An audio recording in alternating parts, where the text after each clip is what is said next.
बहू कहाँ मर गई? सास बहू से अंदर से आवाज लगाई। जिंदा हूँ माँ जी। तो फिर मेरी चाय क्यों अभी तक नहीं आई? कब से पूजा करके बैठी हूँ। ला रही हूँ माँ जी। बहू चाय के साथ भजिया भी ले आई। सास ने कहा तेल का खिलाकर क्या मारोगी? बहू ने कहा ठीक है माँ जी ले जाती हूँ। सास ने कहा रहने दे, अब बना दिया है तो खा लेती हूँ। सास ने भजिया उठाई और कहा कितनी गंदी भजिया बनाई है तुमने बहू। माँ जी मुझे कपड़े धोने हैं, मैं जाती हूँ। बहू दरवाजे के पास छिपकर खड़ी हो गई।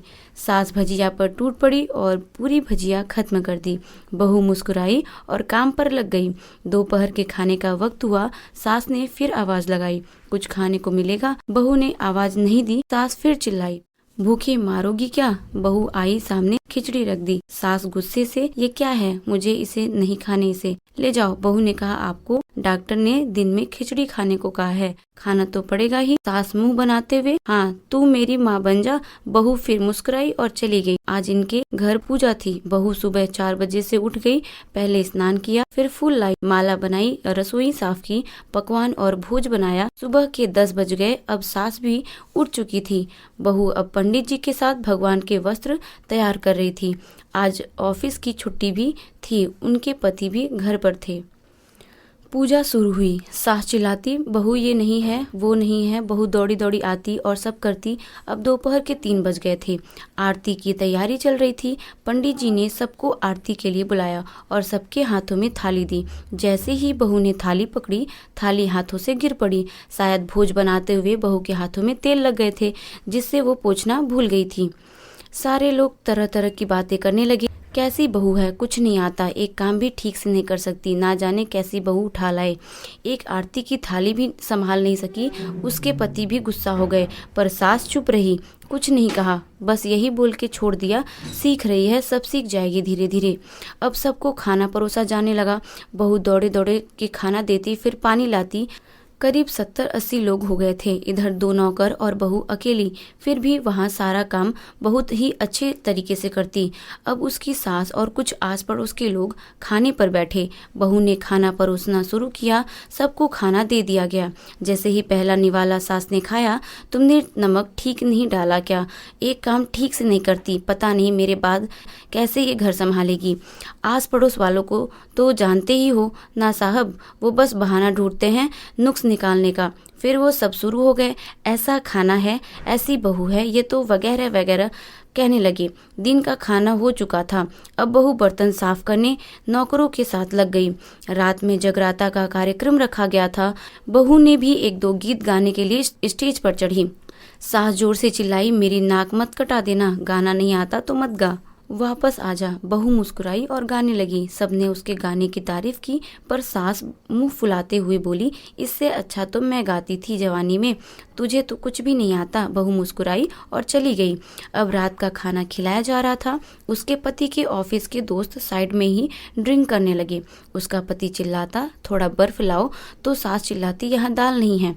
फिर चिल्लाता, कोल्ड ड्रिंक नहीं है, पापड़ ले आओ। इधर उधर आखिरी में उसके पति की शराब गिर पड़ी उसके एक दोस्त पर और बोतल टूट गई। पति गुस्से में 2 झापड़ अपनी पत्नी को लगाते हुए कहता है, जाहिल कहीं की, देख कर नहीं कर सकती, तुझे इतना भी काम नहीं आता। सारे लोग देखने लगे और उसकी पत्नी रोते हुए कमरे की तरह दौड़ी। फिर उसके दोस्तों ने कहा, क्या यार, पूरा मूड खराब कर दिया, यहाँ नहीं बुलाया होता, हम कहीं और पार्टी कर लेते। कहीं अनपढ़ गवार बीवी ला रखी है तूने, उसे तो मेहमानों की इज्जत और काम करना तक नहीं आता, तुमने तो हमारी बेइज्जती कर दी। अब आस पड़ोस की औरतों को और बहाना मिल गया था। वो कहने लगी, देखो क्या कर दिया तुम्हारी बहू ने, कोई काम की नहीं है। मैं तो कहती हूँ अपने बेटे की दूसरी शादी करा दो, छुटकारा पाओ इस गवार से।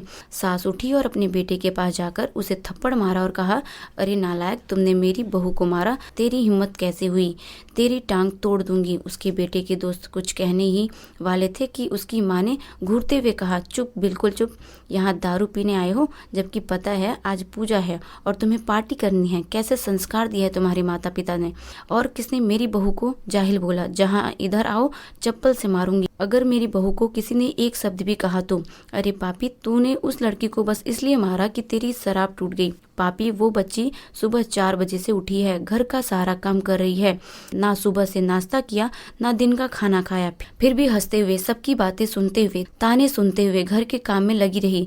तेरे यार दोस्तों को वो अच्छी नहीं लगी, जूते से मारूंगी। तेरे दोस्तों को जो कभी उन्होंने ऐसा कहा, उसके यार दोस्त चुपके से खिसक लिए। अब सास बहू के कमरे में गई और बहू का हाथ पकड़कर बाहर लाई। सबके सामने कहने लगी, किसने कहा था अपनी बहू को घर से निकाल के दूसरी बहू ले आना? जरा सामने आओ। कोई सामने नहीं आया। फिर सास ने कहा, तुम जानते भी क्या हो इस लड़की के बारे में? ये मेरी माँ भी है, बेटी भी। माँ इसलिए मुझे गलत काम करने पर डांटती है और बेटी इसलिए कभी कभी मेरे दिल की भावनाएं समझ जाती है।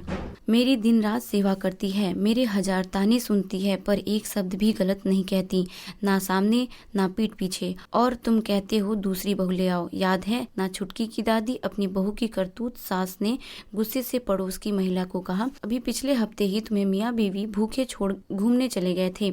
मेरी इसी बहू ने 7 दिनों तक तुम्हारे घर पर खाना पानी, यहाँ तक कि तुम्हारे पैर दबाने जाती थी, और तुम इसे जाहिल बोलती हो। जाहिल तो तुम सब हो जो कोयले और हीरे में फर्क नहीं जानते। अगर आइंदा मेरी बहू के बारे में किसी ने एक लफ्ज भी बोला तो मुझसे बुरा कोई नहीं होगा, क्योंकि ये मेरी बहू नहीं, मेरी बेटी है। बहू सिसकियां लेते हुए फिर कमरे में चली गई। सास ने एक प्लेट उठाई और भोजन परोसा, बहू के कमरे में खुद ले गई। सास को भोजन लाते देखा तो बहू ने कहा, अरे माँ जी, आप क्या कर रही हो? मैं खुद ले लेती। सास ने प्यार से ताना मारते हुए कहा, डर मत, इससे जहर नहीं है, मारने डालूंगी तुझे। तुझे सास नहीं चाहिए होगी, पर मुझे अभी भी तू ही मेरे घर की बहू चाहिए।